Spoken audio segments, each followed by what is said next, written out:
Assalamualaikum warahmatullahi wabarakatuh. Alhamdulillahi rabbil alamin. Wassalatu wassalamu ala ashrafil anbiya'i wal mursalin. Wa ala alihi wa ashabihil mujahidin at-tahirin amma ba'du. Ikhwan fillah dimanapun berada, rahimakumullah.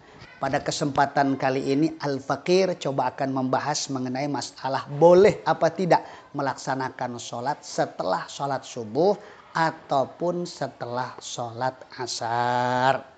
Nah, itu jawabannya akan kita temukan dalam kitab Sahih Muslim. Ya, Sahih Muslim juz awal. Sahih Muslim juz awal. A'udzubillahi minasyaitonir rajim. Bismillahirrahmanirrahim. La taharru bi sholatikum tulu'asy syamsi wala ghurubaha. Kitab Sahih Muslim juz awal halaman 210. La taharru bi sholatikum tulu'asy syamsi wala ghurubaha.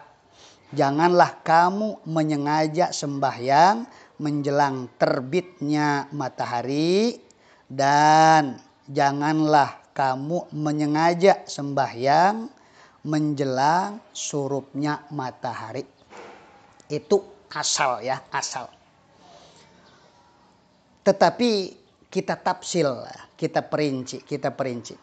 Nah, ini larangan ini tidak berlaku kalau posisi kita sedang di tanah haram. Jadi kalau posisi kita sedang di tanah haram, ya, tidak ada larangan melaksanakan sholat kapan saja, ya. Tidak ada larangan kapan saja kita melaksanakan sholat kalau memang posisi kita sedang di tanah haram.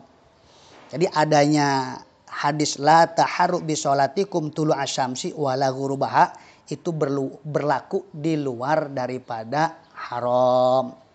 Terus bagaimanakah melaksanakan sholat setelah sholat subuh ataupun setelah sholat asar di luar tanah haram? Nah, itu ditafsil, artinya diperinci. Yang pertama, hukumnya dibolehkan kita melaksanakan sholat setelah sholat subuh ataupun setelah sholat asar, dibolehkan. Ini yang pertama. Apabila sembahyang tersebut sebabnya itu mutaqaddim, ya, artinya terdahulu. Jadi apabila sembahyang tersebut yaitu sababnya mutaqaddim, yaitu terdahulu, seperti sholat qadha, ya, sholat qadha, baik itu qadhanya qadha fardu ataupun qadha sunnah, itu namanya sababnya sabab mutaqaddim. Itu boleh kita melaksanakan sholat setelah sholat subuh ataupun setelah sholat asar. Ataupun sababnya itu sabab muktarin, ya. Jadi ada sabab mutaqaddim terdahulu, ada sabab muktarin, seperti sholat gerhana. Itu boleh kita laksanakan setelah sholat subuh ataupun setelah sholat asar. Dengan satu catatan, bolehnya itu jika tidak tahari. Artinya tahari itu tidak ada unsur menyengaja, tidak ada unsur disengaja untuk menentang kebencian syara. Artinya kalau kita melaksanakannya itu karena tahari, ada unsur kesengajaan, walaupun itu sababnya sabab mutaqaddim ataupun sabab muktarin, tetap hukumnya itu tidak diperbolehkan, haram. Hukumnya tidak sah kalau memang ada unsur tahari ataupun menyengaja, ya, menyengaja terhadap kebencian syara.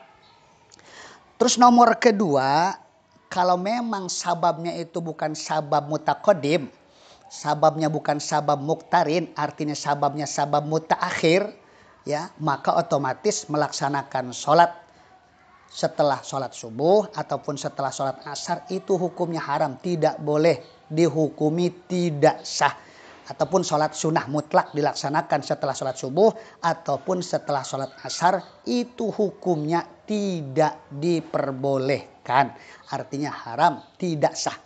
Sekali lagi secara garis besar, jadi kalau kita melaksanakan sholat setelah sholat subuh ataupun setelah sholat asar, sababnya sabab mutaqaddim terdahulu seperti qadha, baik qadha fardu ataupun qadha sunnah, ataupun sababnya muktarin seperti sholat gerhana, itu diperbolehkan, sah. dengan satu catatan, tidak ada tahari, artinya unsur kesengajaan ataupun menyengaja.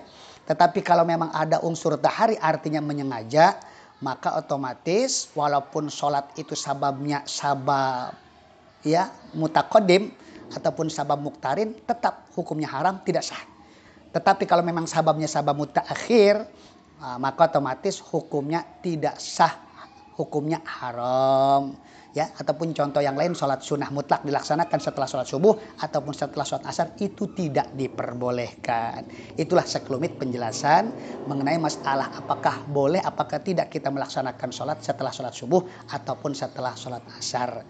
Mudah-mudahan walaupun sekelumit dapat dipahami, dapat dimengerti, manfaat berkah. Nasrum minallah wa fathun qarib. Wabillahi taufiq wal hidayah. Assalamualaikum warahmatullahi wabarakatuh.